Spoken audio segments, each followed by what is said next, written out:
Ya, shalom dulu semua. Jadi di dunia ini segala sesuatu berubah. Nah, yang tidak berubah di dalam kehidupan ini hanya ada dua. Yang pertama itu adalah Tuhan sendiri yang tidak pernah berubah. Yaitu di Mazmur 90 ayat 2 dikatakan from everlasting to everlasting. Dari kekal sampai kekal, Tuhan tidak pernah berubah. Dan yang kedua, yang tidak pernah berubah itu adalah firman-Nya. Karena apa yang dikatakan Tuhan itu tidak pernah berubah. Dunia selalu berubah. Saat ini kita sedang ada perubahan, new normal. Keadaan bisa berubah. Tubuh kita sendiri selalu berubah juga. Hari ini begitu dingin ya suasananya. Jadi dari pagi, dari semalam, waduh dinginnya minta ampun gitu. Pakai kaos kaki tetap dingin. Jadi udara, cuaca, semua berubah. Memang Tuhan bilang, semua yang ada di dunia ini, apa yang kelihatan, sementara. Tapi yang tidak kelihatan, itulah yang kekal. Dan yang tidak kelihatan itu justru ada dua. Apa? Tuhan. Kita nggak bisa lihat Tuhan, tapi kita percaya. Yang kedua adalah firman. Kita nggak bisa lihat firman-Nya, kita bisa baca. Dan kita harus percaya pada firman. Itulah yang tidak berubah. Jadi hari ini kita harus mendasari kehidupan kita pada sesuatu yang tidak berubah. Yang absolut, dan itulah kebenaran yang absolut, itu kita temukan di dalam firman Tuhan. Nah, saya melihat banyak orang Kristen, orang percaya, itu kenapa ya kok berbeda-beda? Kenapa? Kadang sama-sama kita ke gereja. Kadang sama-sama bahkan lahir barunya, awalnya gitu. Tapi kenapa kok hasilnya bisa berbeda? Nah ternyata itu dari mana? Bukan Tuhannya, tapi ada aspek manusia yang variabel. Tuhan itu absolut, manusianya yang berubah-berubah. Karena memang kita hidup di dunia yang sedang berubah-ubah terus. Karena itu dasari kehidupan kita pada sesuatu yang tidak pernah berubah ini. Dan kita akan lihat hasilnya luar biasa dalam hidup kita. Nah, satu artikel saya baca ini dari Barry Bennett yang nulis. Dia adalah seorang guru sekolah Alkitab di Amerika dari Charis Bible School, dari Andrew Wommack. Dan artikelnya cukup menarik waktu saya baca. Tentang absolute God. Dikatakan begini, mengapa ada beberapa orang percaya berpindah dari kematian kepada kehidupan. Lihat, ada perubahan semua. Dari kegelapan kepada terang. Dari kekacauan kepada ketertiban. Dan dari depresi kepada hidup yang penuh sukacita. Tapi sementara orang percaya lainnya nampaknya terus-menerus mengalami kesengsaraan. Akibat kegagalan serta kehidupan yang dipenuhi dengan kekhawatiran, ketakutan, drama, dan kekurangan. Bukankah semua orang percaya adalah ciptaan yang baru? Bukankah kita semua dipenuhi dengan kehadiran dan penyertaan Tuhan? Mengapa hasilnya sangat berbeda? Apakah memang Tuhan mencintai beberapa orang melebihi dari yang lain? Atau dia memperlakukan beberapa orang lebih baik daripada yang lain? Apa begitu? Tidak. Kenapa? Karena Tuhan sebetulnya sudah memberikan sesuatu yang baik bagi kita semua. Setiap pemberian yang baik dan setiap anugerah yang sempurna datangnya dari atas, diturunkan dari Bapa segala terang. Padanya tidak ada perubahan atau bayangan karena pertukaran. Itu ditulis di Yakobus 1 ayat 17. Tuhan senantiasa dan terus-menerus baik. God is good all the time katanya. All the time God is good. Tuhan selalu baik. Dia tidak berubah. Serta sudah, di huruf besar sini, menyediakan apapun kebutuhan manusia. Melalui firman. Memahami karakter dan kebenaran Tuhan yang sesungguhnya merupakan langkah pertama untuk membebaskan diri dari kegagalan, kehilangan, dan sakit hati. Pemahaman tentang kebenaran Tuhan itulah yang menentukan jalan hidup kita. Jika Tuhan itu konstan absolut, alias tidak berubah, dan selalu memberikan kasih karunia dan kebaikan yang tidak pernah berakhir kepada manusia. Mengapa banyak orang percaya yang bergumul dalam hidupnya? Buat saya menarik waktu saya baca ini. Nah, pada awalnya mungkin saja kita berasumsi bahwa kehidupan dan latar belakang kita. Oh ya, karena kehidupan dan latar belakangnya. Dia lahir jadi orang kaya sih. Dia lahir dari keluarga baik. Saya sih dari keluarga susah. Ya mungkin kenapa perbedaan itu terjadi? Ya mungkin karena itu. Dan itulah yang menentukan nasib kita. Tapi sebetulnya bukan. Kenapa? Dan itu tidak ada hubungannya dengan iman percaya kita. Ini anggapan orang. Namun kemudian kita mendengar kesaksian dari mereka yang berada di penjara. Orang yang memiliki hutang jutaan, miliaran. Mereka yang tidak berpendidikan, gak pernah sekolah, juga berasal dari keluarga serta pernikahan yang berantakan. Atau dari mereka yang menderita penyakit mematikan. Dan mereka kemudian bersaksi tentang perubahan hidup, kemenangan, dan berkat Tuhan yang diterimanya. Kok bisa? Ternyata bukan latar belakang kita yang menentukan. Buktinya yang latar belakangnya buruk juga bisa berubah tuh. Nah, mengapa beberapa orang memiliki kesaksian yang luar biasa, sementara yang lainnya tampaknya terjebak dalam kehidupan yang terus-menerus mengalami kekalahan? Kenapa ya? Di mana nih kuncinya? Nah, ini jawabannya. Ini yang saya bagikan hari ini. Variabelnya selalu pada manusia. Jadi Tuhan itu selalu konstan, tapi manusia yang berubah-ubah. Dan karena manusia berubah, itulah yang membuat manusia tidak bisa terima semua kebenaran Tuhan yang absolut. Jadi, pertimbangkan hal-hal berikut ini. Di Hosea dibilang, umatku binasa karena tidak mengenal Tuhan. Kenapa? Tidak tahu firman. Gak kenal siapa Tuhan, gak tahu itu firmannya. Itulah penyebabnya. Dan mereka akan memalingkan telinganya dari kebenaran dan membukanya bagi dongeng atau apa? Omongan orang. Lebih percaya pada apa yang orang ngomong, fakta yang mereka lihat, daripada kebenaran yang Tuhan sudah ngomong. Itulah pengaruhnya. Itu penyebabnya. Atau di Ibrani dibilang, kamu telah lamban dalam hal mendengarkan firman maksudnya. Di 2 Tesalonika dibilang apa? Mereka tidak menerima dan mengasihi kebenaran yang dapat menyelamatkan mereka. Gak bisa terima waktu mereka baca itu kebenaran. Masa sih? Meragukan. Bahkan di Yohanes 3 ayat 19. Terang telah datang ke dalam dunia. Parah sekali ini. Tetapi manusia lebih menyukai kegelapan daripada terang. Sebab perbuatan mereka jahat. Ternyata dari sini kenapa kuncinya orang tidak mengalami ini dan itu? Karena mereka tidak mendasari kehidupan mereka pada the absolute truth, pada kebenaran yang absolut. Tapi mereka mengandalkan variabel manusia, jadi turun naik kepercayaan mereka terhadap ini. Nah, itulah intinya. Padahal ayatnya jelas bilang bahwa langit dan bumi akan berlalu. Dengan kata lain, langit dan bumi ini bisa berubah. Akan berlalu terus, hari berganti, cuaca berbeda, suasana berganti, normal jadi new normal, semuanya akan berlalu. Tetapi perkataan Tuhan tidak akan berlalu. Amin. Firman Tuhan adalah kebenaran yang tidak berubah selama-lamanya. Jadi waktu kita hidup sekarang, saudara harus dasari sekali lagi pada sesuatu yang tidak pernah berubah, yaitu Tuhan dan firman-Nya. Dan kita akan lihat ketika kita pegang pada sesuatu yang tidak pernah berubah, kehidupan kita justru akan mengikuti sesuai dengan ini. Jangan dasari pada sesuatu yang bisa berubah. Nah, ada satu yang saya dapat waktu masuk tahun 2021. Setiap orang waktu masuk tahun baru biasanya doa gitu kan, minta ayat, Tuhan ayatnya apa ya buat masuk tahun 2021. Dan waktu saya berdoa, Tuhan kasih satu kalimat buat saya. Tuhan, saya tanya 2021 apa yang Tuhan mau bicara ya? Kira-kira tahun apa ya buat saya pribadi sebetulnya? Tiba-tiba Tuhan bilang, if only you knew. Seandainya kamu tahu. Saya mulai merenung, apa sih Tuhan nih artinya? Ya seandainya kamu tahu. Dan memang banyak orang, seringkali di hidup ini saya sering dengar orang yang yang curhat lah begitu. Ya kalau gua tahu, ya seandainya tahu sih. Orang selalu, ya namanya seandainya itu selalu terjadi belakangan ya gitu. Tapi ya kalau tahu dari awal sih, ya kalau tahu sih, ya kalau begini. Nah Tuhan bilang ke saya, dunia kan sedang berubah. Karena itu kamu gak akan pernah tahu karena dunia memang berubah terus.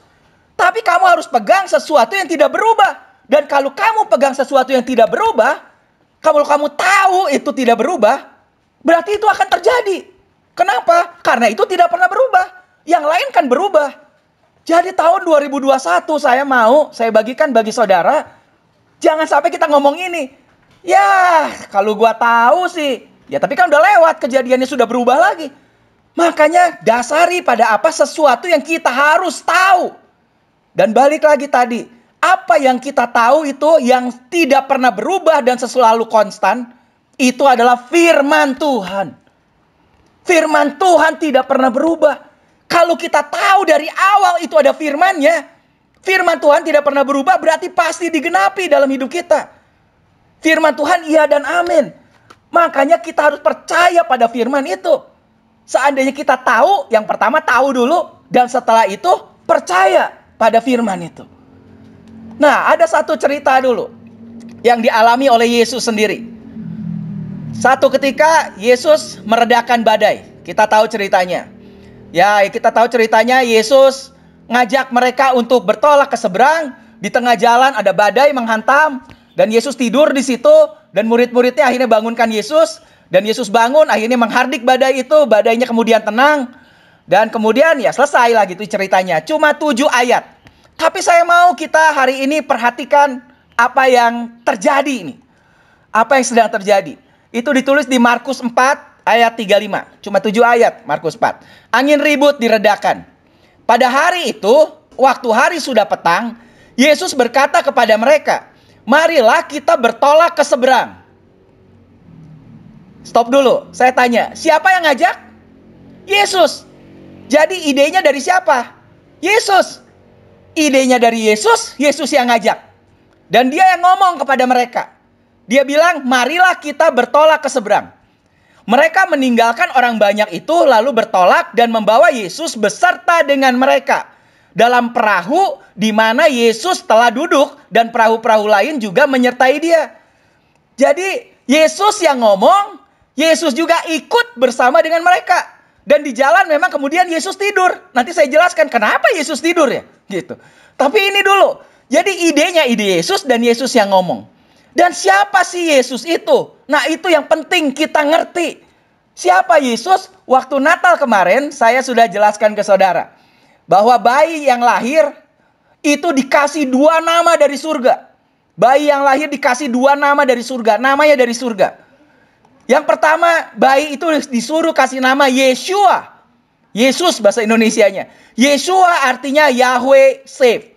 Tuhan yang menyelamatkan. Itulah arti nama Yesus. Berarti kalau Yesus yang ngomong, Tuhan sebagai juru selamat, penyelamat, bakal selamat gak? Bakal selamat. Tenang aja, yang ngomong adalah juru selamat. Jadi harusnya kalau Yesus ngomong, ya kita tenang dong. Yang kedua siapa namanya? Immanuel. Itu ayat 36. Dibilang di situ Yesus beserta dengan mereka. Yesus ada bersama dengan mereka tuh. Jadi Yesus selalu beserta dengan mereka. Ini Yesus beserta dengan mereka. Harusnya tenang. Juru selamat yang ngomong. Dan Yesus juga ada bersama dengan mereka. Bahkan di perjanjian baru Yesus bilang dia bahkan tinggal di dalam kita. Yesus ada selalu di dalam kita. Christ in you, Christ in me. Jadi harusnya tenang. Tapi apa yang terjadi? Nah, jadi saya lihat murid-muridnya tidak memperhatikan apa yang Yesus katakan. Dalam kehidupan ini juga, kita mungkin di perjalanan kehidupan akan menghadapi badai, masalah. Dan apa yang paling penting, yang pertama saudara harus ingat. The first thing, you must know what God has said. Yang paling penting pertama adalah saudara harus ingat apa yang Yesus ngomong. Tadi dibilang yang Yesus ngomong itu kan tidak pernah berubah. Itu pasti. Dan apa yang Yesus ngomong? Yesus bilang apa? Let us go over to the other side. Dia ngomong let us go over to the other side. Marilah kita pergi atau pindah ke seberang. Yang Yesus ngomong gitu. Yesus kan gak bilang gini, marilah kita pergi untuk tenggelam setengah jalan. Yesus gak bilang gitu. Marilah kita pergi, nanti tengah jalan kita karam. Gitu. Setelah itu kita berenang. Gak. Yesus kan bilang apa? Let us go over to the other side. Ayo kita pergi untuk nyampe ke seberang. Udah, harusnya percaya aja pada apa yang Yesus ngomong. Karena ini Tuhan yang ngomong, yang tidak pernah berubah. Memang segala sesuatunya kemudian berubah di tengah jalan tuh. Ada badai, ada masalah. Tapi harusnya kita dasari kepercayaan kita pada apa yang Tuhan ngomong. Nah, saya belajar banyak nih. Gara-gara dalam 1 bulan lah, kalau bisa dibilang 1 bulan lebih terakhir ini. Waktu Natal kemarin kan sempat bagi-bagi berkat. Dan ternyata Tuhan juga baik tuh. Itu anak saya, itu pengen sepeda. Dan akhirnya dia ribut lihat tetangga punya sepeda. Kemudian saya pikir ya ini lagi liburan lah. Ya udah boleh lah, banyak waktu juga nggak tahu mau ngapain. Akhirnya saya beli sepeda. Anak saya 3. Jadi saya beli sepeda sekali 3. Gitu. Ya sepeda murahan lah, cuma 2 jutaan gitu. Beli sepeda 3, sepeda lipat, sepeda ini ya. Pokoknya yang anak-anak mau, dah beli. Setelah jalan kurang lebih 1 mingguan, kemudian susah juga. Kenapa? Kalau anak-anak pengen naik sepeda, siapa yang nemenin? Saya bingung juga siapa yang nemenin. Kan gak mungkin anak-anak naik sepeda, kemudian saya lari di belakangnya. Kejar. Capek. Jadi saya bilang ke istri, baru bilang, aduh kata saya, kayaknya kita harus beli sepeda paling enggak 1 lagi lah. Jadi kalau anak-anak pergi, ya kalau nggak kamu, ya saya bisa nemenin dong gitu. Tapi saya bilang betul ke istri, aduh kayaknya saya nggak mau lah beli sepeda yang kayak gini lagi. Kenapa? Nggak enakan. Betul. Begitu di bawah saya bunyinya ngeot, ngeot, ngeot, ngeot. Aduh, berat bener. Saya bilang ke istri, aduh kalau kita beli lagi 1, ya yang agak bagusan lah gitu. Supaya apa, nggak ngeok-ngeokan gitu. Capek bawanya juga. Berat lagi. Terus saya bilang, ya nantilah. Kenapa? Kemudian saya ada pelayanan ke Jawa dulu. Tiba-tiba ada yang telepon saya, singkat cerita, ada yang kasih saya hadiah Natal. Yaitu apa? Sepeda. Dan itu memang saya rencana untuk beli. Ada yang kasih saya sepeda. Dan itu harganya jauh lebih mahal dari 3 sepeda yang saya beli. 3 sepeda ini, yang 1 ini lebih mahal. Dan saya bilang, waduh luar biasa Tuhan ya. Tuhan itu ternyata tahu kebutuhan kita dan dia betul-betul menjawab apa yang kita butuhkan. Baru saya pikir, aduh susah juga nemenin anak nih. Nah, jadi sebulan terakhir ini, sejak dari Natal, itu hadiah Natal buat saya. Dan sejak itu saya hampir ya seminggu mungkin bisa 3 kali, 4 kali lah gitu. Cobain tuh sepeda. Dan waktu pertama naik sepeda, waduh, rumah saya di Setiabudi. Setiabudi Regensi. Begitu keluar rumah, itu udah nanjak langsung. Jadi paling baru jalan 100 meter, 200 meter. Begitu keluar bosanya, ya aduh berat amat ini ya. Capek. Akhirnya apa? Aduh balik aja lagi lah. Gitu. Capek. Besoknya jalan lagi sedikit. Aduh capek balik lagi. Tapi saya lihat dalam sebulan terakhir ini, saya dapat pelajaran banyak tentang dari sepeda ini. Saya lihat Tuhan lewat sepeda ini bisa ngajar banyak hal. Naik sepeda ini ternyata seperti kehidupan rohani kita. Kenapa? Ternyata saya lihat, kenapa sih saya kok capek terus ya naik sepeda ya? Dan kemudian saya lihat, oh karena saya hanya melihat tantangan di depan. Jadi begitu naik, lewat lurus sedikit, begitu lihat ada tanjakan di depan, itu tiba-tiba kaki lemes, napas ngos-ngosan, langsung pengennya apa? Ah pulang aja, kalau pulang apa kan tinggal mudun, turun lagi ke rumah. Jadi begitu lihat tantangan, begitu lihat tanjakan, langsung pengennya lemes gitu. Dan saya lihat, oh mungkin itu penyebabnya ya. Akhirnya sekarang saya gimana? Kalau naik sepeda, nggak terlalu lihat ke depan. Saya nggak peduli mau nanjak mau nggak. Sekarang apa? Pokoknya lihat ke roda depan, ya jangan sampai ada lubang ditabrak lah gitu. Jalan tapi jalanan mulus sih. Jadi kita fokus pada apa? Pada kekuatan kita. Dan sepedanya itu kan ada giginya kan? Jadi pakai gigi yang berat dulu. Setelah mulai, wah kok tambah berat ya? Oke, oper lagi yang lebih ringan. Tambah berat, oper lagi yang lebih ringan. Terus. Dan luar biasa saya lihat apa? Akhirnya bisa nyampe tuh hampir ke Lembang tuh. Mungkin sekitar berapa ya? Itu 10 kilometer tuh. Saya lihat kok tambah kuat. Dan saya lihat, oh iya ya. Ternyata naik sepeda sama hampir kayak kehidupan rohani kita. Banyak kali mungkin dalam kehidupan kita, begitu ngadepin tantangan, pengennya langsung nyerah aja. Nyerah aja. Kenapa? Karena kita lihat masalah tuh. Saudara kalau lihat gambar ini, saudara lihat itu gelombang lebih tinggi daripada kapal kita tuh. Kira-kira ini apa yang terjadi ini dengan kapal ini? Tapi kan mujizat bisa terjadi. Pertolongan Tuhan ada. fokus pada sesuatu yang tidak berubah. Saya pikir iya, kenapa saya punya kekuatan? Lewat apa? Lewat sepeda yang bagus. Lewat gigi-giginya, saya mulai atur, mulai setel. Seperti apa firman Tuhan itu? Kita cari ayat dan kemudian kita percaya pada ayat itu untuk kita bisa hadapi. Jadi saya lihat, waduh luar biasa sekali naik sepeda ini. Saya belajar untuk apa? Latih daya juang juga. Makanya jangan mudah menyerah. Awalnya memang ya kayak gitulah. Tapi sekarang apa? Begitu lihat nggak apa-apa. Saya percaya bahwa apa? Saya bisa lewati itu tanjakan. Kenapa? Fokus pada kekuatan yang memang saya pakai itu sepeda. Dengan Tuhan juga kita punya kendaraan, sepedanya adalah seperti firman. Kita bisa cari tuh yang pas dengan kita, jalan terus bersama dengan Tuhan. Dan satu lagi yang bikin saya kuat tuh apa gitu. Jadi setiap pergi selalu mikir dulu goalnya mau kemana. Jadi bukan gini, pokoknya hari ini sesepedahan, dah jalan aja lah. Sampai kemana ya nggak tahu, nanti udah capek ya udah turun lagi. Nggak. Jadi hari ini apa ya? Hari ini saya pergi ke pabrik tahu di Lembang. Ada tahu Tauhid.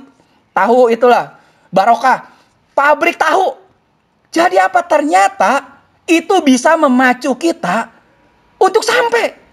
Memang jauh tuh pertama. Udah niat mau ke pabrik tahu. Saya bilang ke istri, saya mau ke pabrik tahu. Kenapa? Nanti sepulang saya bawain tahu. Di tengah jalan, waduh, kok jauh banget ini, capek, nanjak terus. Tapi apa? Saya berpikir apa? Kalau saya nyampe di situ, saya bisa beli tahu, bisa diam, bisa minum, bisa nikmati. Dan apa? Saya bisa bawa itu tahu buat istri. Kalau nggak nyampe, nanti istri nggak dapat tahu dong. Jadi apa? Ternyata ketika kita set the goal, itu akhirnya membuat kita seperti punya daya juang. Capek ya udah turun berhenti. Awal pertama, waduh mungkin dari sini ke pabrik tahu, itu ada 10 kali berhenti. Berhenti aja dulu ngos-ngosan. Minum. 10 kali. Sekarang cuma 2 kali, masih berhenti juga. Tapi saya percaya nanti bulan depan nggak akan berhenti lah. Langsung nyala terus. Ya kalau capek ya berhenti dulu lah gitu. Nggak usah dipaksa juga. Tapi apa? Paling nggak akhirnya nyampe. Karena kita punya tujuan yang pasti. Mau beli tahu untuk bisa pulang. Nah, kita sebetulnya sudah punya tujuan yang pasti. Yang Tuhan berikan bagi hidup kita. Dan itulah sebetulnya kita set hidup kita ke situ. Kemana? Surga. Tuhan udah kasih itu. Kasih tahu itulah tujuan kita. Jadi tujuan kita memang bukan di bumi ini. Ketika kita menghadapi banyak masalah di bumi ini, biarin kita hadapi aja bersama dengan firman. Dan Tuhan bilang ada upah yang menantimu. Lebih tepatnya sebetulnya reward. There is a reward. Tuhan akan kasih reward buat kita yang menanti kita. Saya tahu begitu nyampe ke tukang tahu, waduh apa yang saya mau saya beli. Beli Pocari Sweat, minum kopi, makan tahu goreng gitu. Jadi buat saya, oh iya ya, kalau saya nyampe saya bisa dapat itu reward. Akhirnya ya udah. Dan sekarang ada lagi, waktu ngos-ngosan, saya tahu sekarang apa. Saya mulai ngomong firman. Naik sepeda sekarang ngomong firman. Waktu naik sepeda capek ngos-ngosan. Saya baca di kitab Wahyu. Semua para tua-tua mereka bilang setiap hari, setiap saat. Kudus, kudus, kudus. Kudus, kudus, kudus katanya. Mereka bilang ke Tuhan itu. Jadi lagi ngos-ngosan. Sekarang saya ambil napas, saya bilang apa? Kudus. Saya bilang holy. Jadi sambil naik sepeda bilangnya holy, holy, holy, holy. Nyampe tuh. Sambil naik sepeda bilangnya holy daripada gitu kan. Jadi holy, holy, holy. Sampai. Waduh. Dan memang lebih sehat. Jadi paling pertama kita perlu tahu apa yang Yesus ngomong. Yesus bilang kamu pasti sampai ke seberang. Karena aku yang ngajak. Aku yang ngomong. Jadi kamu gak perlu takut.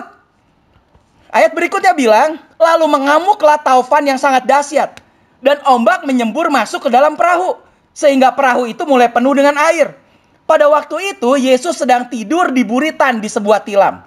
Maka murid-muridnya membangunkan dia dan berkata kepadanya, Guru, engkau tidak peduli kalau kita binasa. Dan saya lihat banyak orang juga kayak gini. Kenapa? Mereka merasa mereka orang Kristen, kok Tuhan gak peduli ya dengan mereka. Tuhan kok nggak peduli saya ngalamin ini? Tuhan kok peduli saya gini? Tuhan kok nggak peduli? Tapi sekali lagi waktu saya naik sepeda, saya lihat apa? Ternyata memang tantangan itu selalu ada.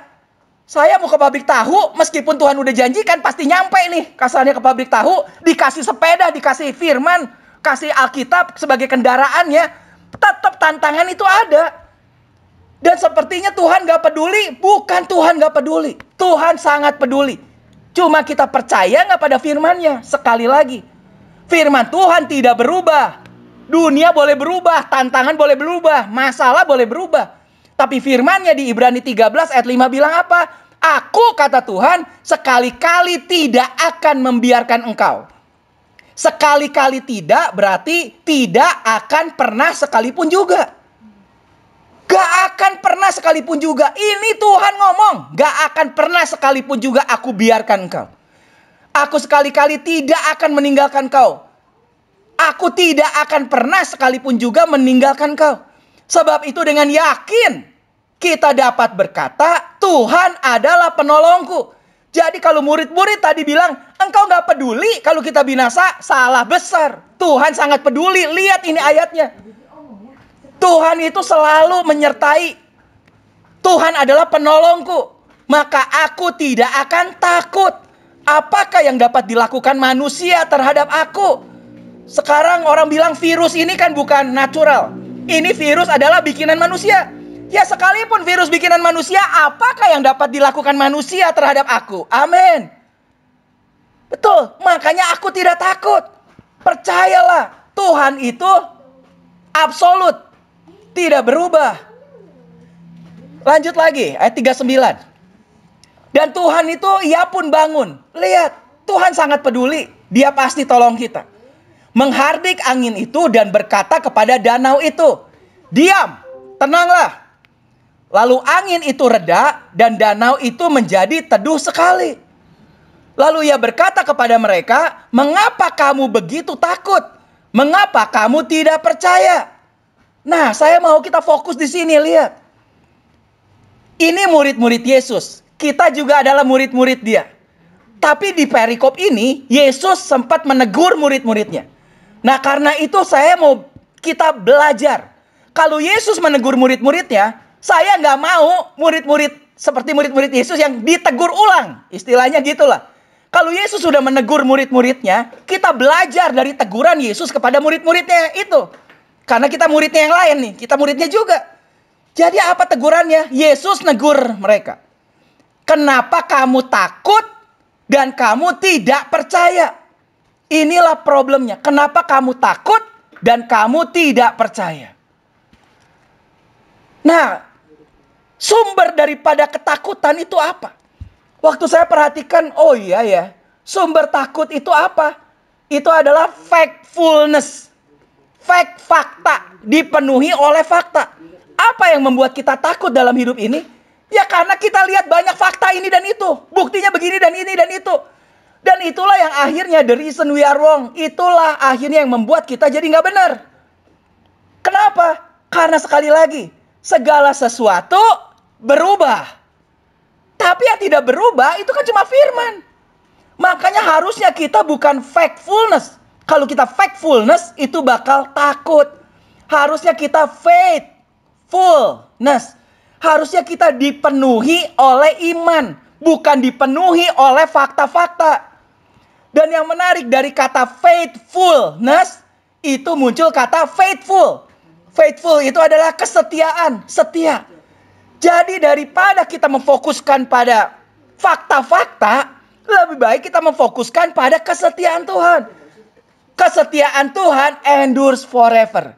Kesetiaan Tuhan itu ada untuk selama-lamanya. Sekali lagi, kan yang tidak berubah itu hanya Tuhan dan firman-Nya. Itulah dasarnya. Fakta berubah, fakta berubah. Pak, tapi kan ini udah fakta, ini udah buktinya. Lihat, ini ada satu kalimat yang bagus. Coba kita renungkan. Lihat. Semua yang kita dengar adalah opini dan bukan fakta. Semua yang kita dengar itu adalah opini dan bukan fakta. Semua yang kita lihat adalah perspektif dan bukan kebenaran. Wah Pak, tapi kan ini udah fakta. Ini saya dengar dari Metro TV. Ini saya dengar dari CNN. Ini saya dengar dari TV One. Ini saya dengar. Ini saya baca. Bahkan ini saya lihat. Saya mau kasih tahu saudara. Apa yang saudara dengar dari manapun sebetulnya itu adalah opini. Itu adalah opini CNN. Itu adalah opini dari orang yang nulis di media sosial. Itu adalah opini. Itu bukan fakta. Termasuk apa yang kita lihat itu bukan kebenaran. Kenapa? Meskipun itu sama, tapi belum tentu itu fakta. Karena itu ditentukan dari sudut pandang. Lihat gambar ini. Jadi segala sesuatu di dunia ini tidak ada yang absolut, tidak ada yang mutlak. Sekali lagi yang absolut itu hanyalah kebenaran firman. Semua ditentukan oleh sudut pandang. Orang yang sebelah kiri, dia melihat angka 6. Orang yang sebelah kanan, dia melihat angka 9. Padahal dua-duanya ngotot. Saya betul kok ini faktanya. Udah jelas saya lihat 6. Tapi yang satu lagi bilang apa? Saya jelas juga ini faktanya. Di depan saya jelas ada angka 9. Jadi sebetulnya masalah apa? Sudut pandang. Gak ada yang mutlak di dunia ini. Semua itu bukan fakta, itu opini. Lihat satu gambar lagi, ini menarik. Coba saudara hitung. Ada balok. Yang sebelah kiri, dia lihat ada berapa balok? 1, 2, lihat kotaknya ya. 1, 2, 3, 4. Tapi sekarang yang sebelah kanan, orangnya lihat ada berapa balok? 1, 2, 3. Kok bisa ya? Ya itulah ilusi gambar lah. Tapi buktinya apa? Gambar yang sama, dilihat orang 4, yang satu lihat 3 itu balok. Yang satu lihat 9, yang satu lihat 6. Jadi apa? Memang di dunia ini bahkan fakta, yang kita bilang fakta, atau apa yang kita lihat, udah kenyataan, udah jelas tuh, ternyata bisa beda. Karena tergantung sudut pandangnya. Jadi tidak ada yang mutlak. Memang yang mutlak cuma firman. Jadi hati-hati saya bilang. Apa yang tadi bikin takut?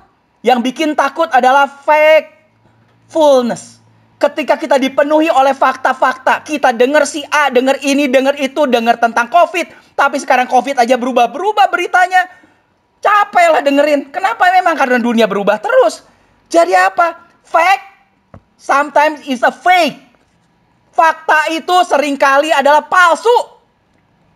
Meskipun kita pikir itu fakta. Saya bilang apa? Itu cuma opini. Belum tentu. Tapi satu hal yang pasti. Itu adalah kita harus percaya pada the absolute truth.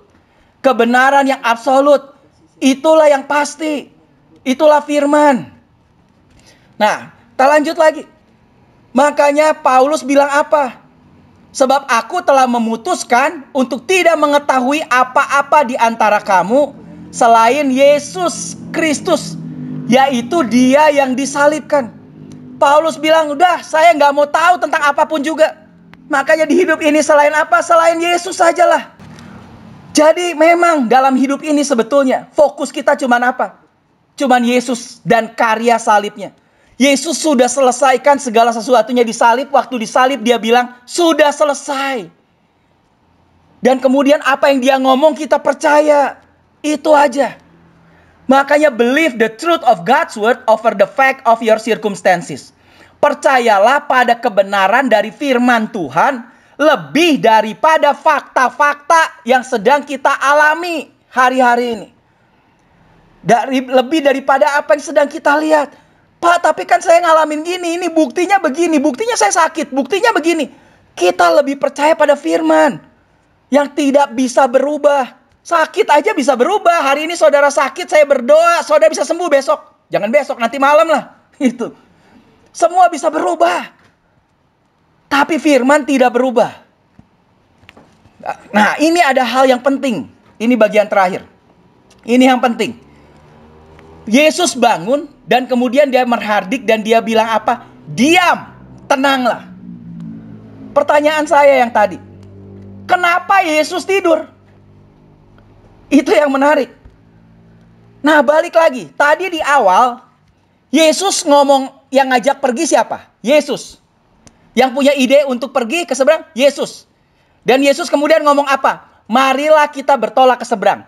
Let's go to the other side. Mari kita nyampe ke sisi yang lain. Ayo kita pergi nyampe ke sisi yang lain. Berarti Yesus sudah ngomong. Pasti nyampe? Pasti. Karena Yesus kan udah ngomong, saya bilang tadi. Dan kalau dia udah ngomong, itulah sebabnya kenapa kemudian dia tidur. Kenapa? Karena firman yang Yesus ngomong itu ada kuasanya. Dan apa yang Yesus ngomong, that's a promise. Tuhan memegang janjinya. Kalau Yesus bilang, mari kita sama-sama nyampe ke seberang. Selesai, pasti nyampe. Makanya Yesus tidur. Nah kalau gitu, kalau di tengah jalan ada masalah, harusnya siapa yang menyelesaikan? Murid-muridnya. Jadi harusnya siapa yang ngomong diam dan tenanglah? Murid-muridnya. Makanya Yesus kasih contoh. Waktu muridnya nggak itu, kemudian Yesus kasih contoh. Waktu dibangunin, dia ngomong, diam, tenanglah. Dan kemudian dia bilang ke murid-muridnya apa?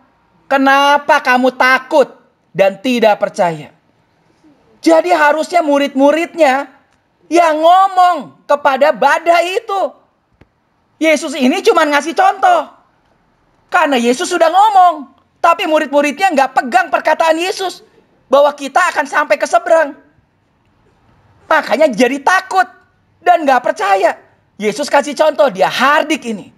Nah ini kunci yang luar biasa. Ini bagian terakhir paling penting. Inilah yang harus kita lakukan ketika kita menghadapi badai masalah kehidupan kita juga. Sekarang saudara lihat. Kejadian 1 ayat 1 adalah ayat pertama di dalam perjanjian lama. Yohanes 1 ayat 1 itu adalah ayat pertama di dalam perjanjian baru. Loh Pak, bukannya Matius? Ya, nanti dulu. Matius adalah Injil itu kan ada 4. Masing-masing ditujukan untuk orang yang berbeda. Injil Matius ditujukan untuk orang Israel. Makanya kenapa dimulai dengan silsilah? Karena buat orang Israel pengen tahu dulu nih silsilahnya apa. Sedangkan Yohanes itu ditujukan untuk kita sebagai orang yang non percaya, unbelievers, Gentiles, orang non Yahudi. Jadi kalau bisa dibilang perjanjian baru, makanya kalau orang baru bertobat disuruh baca dari Injil Yohanes, jangan suruh baca Matius dulu, pusing pasti. Begitu bertobat kalau mau baca Alkitab mulai dari mana? Yohanes, kamu baca dulu Injil Yohanes. Jadi bisa dibilang ini adalah kalimat pertama dalam perjanjian baru. Lihat sekarang kalimat pertama dalam perjanjian lama. Kejadian 1 ayat 1. Dimulai dengan pada mulanya. In the beginning. God. Pada mulanya Tuhan. Jadi pada mulanya sebelum ada apa-apa Tuhan dulu. Setelah itu Tuhan menciptakan langit dan bumi. Dan dengan apa Tuhan menciptakan? Siapa yang menciptakan langit dan bumi? Tuhan. Dengan apa dia ciptakan? Kejadian 1 ayat 3. Berfirmanlah Tuhan, jadilah terang. Lalu terang itu jadi. Jadi terang itu jadi pakai apa? Pakai firman. Tuhan ngomong. Jadilah terang. Lihat, berfirmanlah Tuhan. Terang jadi. Yohanes sekarang. Pada mulanya. Sama persis ya. In the beginning. Ini pada mulanya di Kejadian. Ini juga pada mulanya. Di sini pada mulanya adalah Tuhan. Di sini pada mulanya adalah firman. Ini perjanjian baru soalnya. Firman itu bersama-sama dengan Tuhan dan firman itu adalah Tuhan sendiri. Ia pada mulanya bersama-sama dengan Tuhan. Jadi Tuhan dan firman adalah sama. Dan ini adalah Tuhan.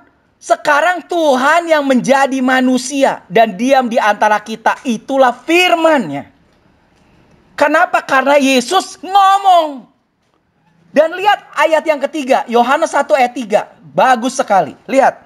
Segala sesuatu dijadikan oleh Dia. Dianya siapa? Firman. Karena ini dari awal lagi bicara tentang firman. Segala sesuatu dijadikan oleh firman.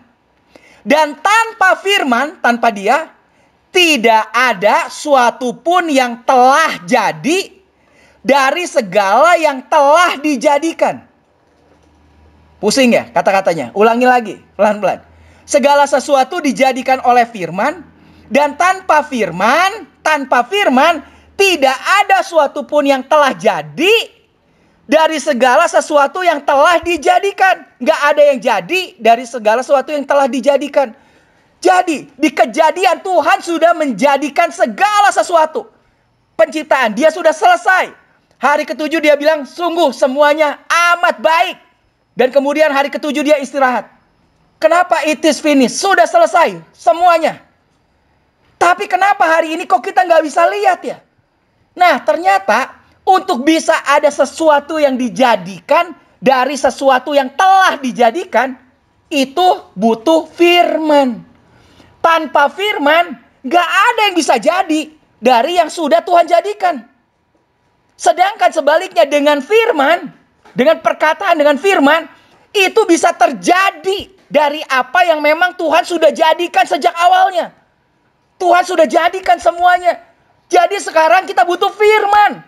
Dan sekali lagi, siapa itu firman? Firman itu adalah Tuhan sendiri. Dan firman itu sudah jadi manusia. Dan dia diam di mana? Diam di dalam kita. Amin. Jadi sekarang dia ada di mana itu firman? Firman itu ada dalam kita. Berarti kalau kita mau jadikan sesuatu, kita tinggal ngomong. Firman itu nggak jauh katanya di Roma 10 ayat 8. Tetapi apakah katanya? Ini. Firman itu dekat kepadamu. Yakni di mana? Di dalam mulutmu. Dan di dalam hatimu. Itulah firman iman yang kami beritakan. Jadi apa yang Paulus beritakan? Dia beritakan firman iman. Firman iman adalah apa? Iman adalah dasar dari segala sesuatu yang kita harapkan untuk terjadi. Tapi belum terjadi, kita harapkan untuk terjadi. Dan bukti dari segala sesuatu yang belum kita lihat, padahal sudah ada. Karena Tuhan sudah menjadikan segalanya. Tapi belum ada, belum kelihatan. Makanya kita ngomong firman iman. Kalau udah kelihatan gak perlu iman. Dan ini iman bisa terjadi. Kenapa? Karena segala sesuatu dijadikan lewat firman, apa yang kita ngomong. Dan firman itu dekat, ada di mana? Dalam mulutmu. Kenapa? Karena sekarang firman yang adalah Tuhan ada di mana? Di dalam kita, dalam hati kita. Jadi saudara perlu tahu. Open your mouth and speak life. Saudara mulai ngomong, buka mulutmu dan ngomong. Ketika saudara ngomong, saudara perlu tahu saudara sedang memperkatakan firman iman. Berarti saudara akan lihat hasilnya dari apa yang Tuhan sudah firmankan di dalam firman-Nya, Alkitab. Jadi hari ini kalau saudara pengen lihat ada perubahan di dalam tubuh saudara, sekali lagi tubuh kita berubah terus. Bahkan apa? Saat hari ini saudara sakit, saudara bisa sembuh. Hari ini saudara punya masalah, saudara bisa selesai. Kenapa? Karena memang selalu berubah. Yang tidak pernah berubah cuma Tuhan dan firman-Nya. Makanya ngomong sesuai dengan firman. Firman-Nya bilang apa? Oleh bilur-bilur Yesus kamu sudah sembuh. Ngomong kepada tubuh kita sekarang. Untuk berubah. Tubuh kamu sudah sembuh. Karena udah selesai. Dosa engkau sudah tidak ada kuasanya.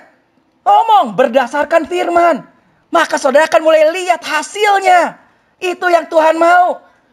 Dan lihat ini makanya Tuhan ngomong lagi. Perhatikan kalau Tuhan ngomong. Perhatikan. Matius 18 ayat 18. Tuhan bilang apa? Aku berkata kepadamu. Siapa yang ngomong? Tuhan. Sekali lagi. Tuhan yang ngomong kepada kita. Perhatikan.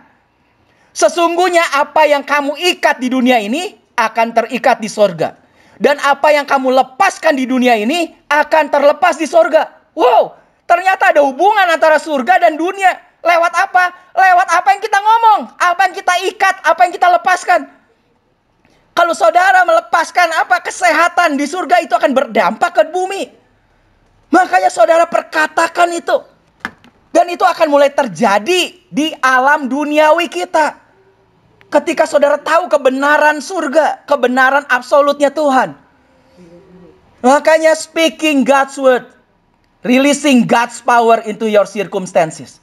Saudara perlu tahu ketika kita memperkatakan firman, itu berarti kita sedang melepaskan kuasa ke dalam situasi keadaan kehidupan kita. Ngomong firman, dan keadaan kita akan bisa berubah. Semua yang kita lihat sementara bisa berubah. Firman itu yang pasti. Waktu kita berdoa sekarang, mulai experience more power and authority in prayer. Mulailah kita alami kuasa dan otoritas di dalam doa kita. Jangan kayak murid-muridnya. Doanya sepertinya apa? Doanya ke Yesus, tapi cuma dibangunin Yesusnya dan bilang, Yesus, kita binasa. Dan Yesus bilang, kamu kenapa nggak kurang percaya? Kamu ngomong dong. Diam, tenanglah. Itu yang harus kamu ngomong. Makanya Tuhan ajar speak to the mountain. Dan Tuhan udah kasih contoh tuh waktu dia lihat gelap. Apa yang Tuhan ngomong? Tuhan gak bilang, waduh, kok gelap amat ya? Waduh, kok peteng ya ini ya? Kok gelap ya? Enggak. Waktu dia lihat gelap, apa yang dia mau? Dia pengen jadi terang. Tuhan bilang apa? Jadilah terang. Lalu terang itu jadi. Saudara, berarti saudara lihat sesuatu, bukan ngomongin itu. Makanya Jesus didn't say, talk about the mountain. Jesus said, talk to the mountain. Yang Yesus mau bukan kita ngomongin masalahnya kita. Tapi yang Yesus mau adalah kita ngomong kepada masalah itu. Speak to the mountain, bukan about the mountain. Ngomong kepada masalah, kepada gunung itu. Tuhan bilang apa? Kalau kamu bilang kepada gunung, berpindahlah dan tercampaklah ke laut. Maka dia akan berpindah dan tercampak ke laut. Kalau kamu ngomong kepada gunung. Itu Tuhan udah kasih otoritasnya buat kita. Makanya sekarang ketika saudara menghadapi gunung, saudara, apa yang saudara mau? Gelap. Saudara ngomong, jadilah terang. Maka terang jadi. Bukan ngomongin, aduh gelap amat ya. Aduh masalahnya kok berat amat ya. Oh susah amat ya. Waduh ini gimana nyelesainnya. Bukan itu. Tapi mulai memperkatakan firman. Percaya. Makanya saudara perlu tahu, in your mouth is the power to talk to the mountain. And saying it move. And it has to move. Di mulut saudara itu ada kuasa perkataan untuk saudara bisa ngomong kepada gunung, kepada masalahmu. Untuk berpindah. Kenapa? Sekali lagi segala sesuatu diciptakan oleh firman. Tanpa firman gak ada yang diciptakan. Dan firmannya ada di mana? Di dalam kita. Dekat dalam mulut kita. Tuhannya ada dalam kita. Ngomong. Makanya langsung ngomong kepada masalahnya itu. Nah mungkin saudara sekarang bilang gini. Saya udah ngomong pak. Kok tapi belum terjadi. Kok belum berubah ya? Nah, firman itu di dalam Alkitab digambarkan sebagai apa? Firman itu digambarkan sebagai benih katanya. Seperti benih yang ditabur, itulah firman. Jadi apa? Sekali lagi, kalau benih kita tabur, apakah besok kita akan langsung bisa makan buahnya? Coba pohon apa yang hari ini saudara tabur, besok saudara langsung bisa makan buahnya? Pohon toge aja nggak begitu. Harus 2 hari 3 hari kasarnya. Gak ada semua yang instan hari ini. Jadi apa? Firman itu adalah seperti benih. Jadi kalau saudara udah ngomong sekali, kok belum berubah? Ngomong 2 kali, kok belum berubah? Percayalah sebetulnya itu sudah berubah di alam rohani. Tapi saudara belum lihat secara jasmani. Dan Yesus pernah ngalamin tuh. Waktu Yesus mau makan buah ara, dia lihat kok ini pohon gak ada buahnya. Akhirnya Yesus mengutuk pohon ara itu. Dan hari itu nggak langsung mati itu pohon ara. Tapi dikatakan ceritanya, waktu besoknya mereka balik lagi dan lewat bersama dengan muridnya. Muridnya lihat semua pohon itu udah kering dan mati katanya. Dari akarnya, ditulis begitu. Dari akarnya. Berarti penting bahwa hari ini perkataan saudara itu akan berefek kepada akarnya. Kalau buahnya saudara belum lihat hasilnya, tapi akarnya itu sudah berubah sebetulnya. Tinggal tunggu waktu. Makanya jangan menyerah, terus perkatakan. Dan benih apa yang saudara mau tabur hari ini?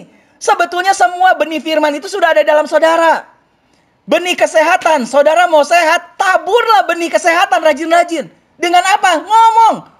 Saya sehat. Saya kuat. Saya nggak akan kena COVID. Tiap hari ngomong gitu. Kita tabur benih itu. Dan lihat itu benih akan bertumbuh dan akan menghasilkan buah bagi kita. Dan dikatakan apa? Siapa suka menggemakannya akan makan buahnya. Itulah firman bilang. Apa yang kita ngomong itulah yang akan kita makan. Jadi apa benih apa yang saudara tabur hari ini lewat perkataan saudara? Ngomong terus, ngomong. Buat apa? Buat keuangan saudara. Ngomong, jangan gini, aduh kenaonnya, hirup teh suwe wae-nya, ditipu wae. Jangan bilang gitu dong. Kita ngomong dong. Hidup saya diberkati berlimpah-limpah karena Tuhan. Tuhan datang memberkati kehidupan saya berlimpah. Apapun yang saya akan lakukan berhasil dalam nama Yesus. Apapun yang saya perbuat akan berhasil. Mulai ngomong terus, ngomong. Itu seperti kita lagi tabur itu benih, terus tabur. Setiap benih yang kita mau kita tabur firman iman itu. Tabur benih iman itu terus kita tabur. Dan saudara akan lihat nanti hasilnya. Inilah the power of speaking God's word. Inilah kuasa dari memperkatakan firman. Tapi ada satu note yang saya mau kasih buat saudara. In order to speak God's word, we must first know what God has said. Tapi untuk kita bisa memperkatakan firman, ya saudara harus tahu dulu apa firmannya. Jadi makanya lebih banyak lagi lah baca firman. Kenapa sekali lagi firman ini yang tidak tergoncangkan? Yang absolut. Ketika kita tahu, pegang. Itu pasti terjadi. Pegang. Jadi kesimpulan, sepanjang tahun 2021 ini, sekali lagi saya harap kita bisa pegang firman. Jangan sampai kita ngomong, ya seandainya. Kita nggak tahu ya. Soalnya nggak tahu sih. Ya kalau tahu gitu, nggak. Makanya kita mau belajar. Lewat Bible study ini kita 2 minggu sekali kita mau belajar. Tuhan udah kasih ke saya kayak kurikulumnya lah gitu. Dari tiap minggu kita mau belajar tentang firman. Apa yang Tuhan ngomong tentang kebenaran, tentang kesehatan, tentang keselamatan, tentang berkat, tentang perlindungan, tentang apa lagi, semua.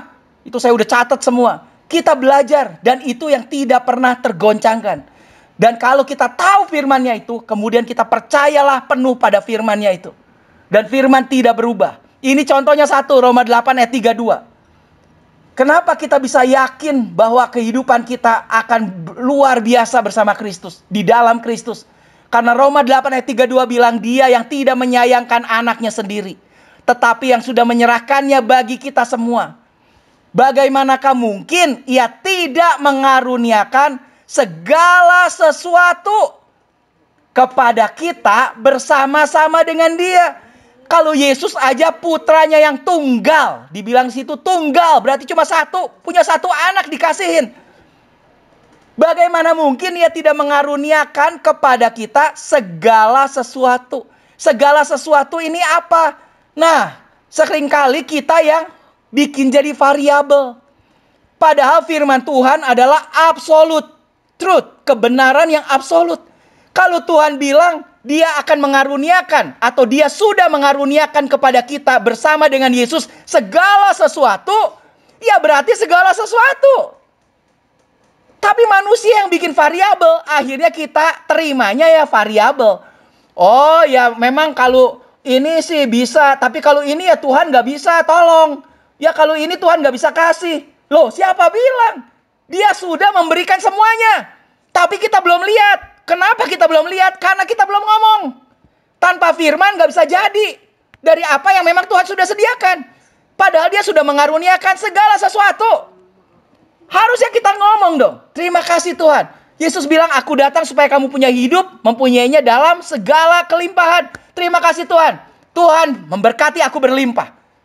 Kan itu firman. Jangan kemudian saudara bilang, ya maksudnya berlimpah itu dalam sukacita. Ya berlimpah itu dalam kesehatan. Ya itu berlimpah, tapi bukan berlimpah harta. Ya terserah saudara. Saudara yang bikin jadi variabel. Harusnya kita percaya penuh apa yang Yesus ngomong. Jadi kesimpulannya, makanya I believe in the word of God. Firman itu sebetulnya ada 2. Saya percaya di dalam firman Tuhan. Siapa firman? Who is the Son of God, Jesus Christ. Itulah pribadi Tuhan Yesus. Anak Allah yang tidak pernah berubah. Itulah firman yang sudah jadi manusia. And I believe in the word of God. Yaitu apa? The Bible. Saya percaya firman juga. Yaitu apa? Alkitab. Di mana Roh Kudus sudah menginspirasi para penulisnya untuk bisa tulis firman-Nya Tuhan. Jadi 2 hal yang kita pegang. Percaya Tuhannya dan percaya Alkitabnya, perkataannya. Ayat yang terakhir di Markus 4. Mereka menjadi sangat takut katanya. Setelah Yesus menghardik, kemudian Yesus menegur mereka. Kenapa kamu takut dan tidak percaya? Dan mereka menjadi sangat takut dan berkata seorang kepada yang lain. Ngomong apa? Siapa gerangan orang ini? sehingga angin dan danau pun taat kepadanya. Ya, ternyata murid-muridnya nggak tahu siapa Yesus. Kurang kenal. Makanya mereka saling ngomong, siapa nih orang? Kok hebat ya? Kok angin sama danau kok bisa taat ya? Berarti mereka kurang kenal siapa Yesus.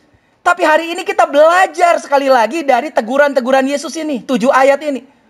Harusnya kita tahu dan percaya siapa Yesus.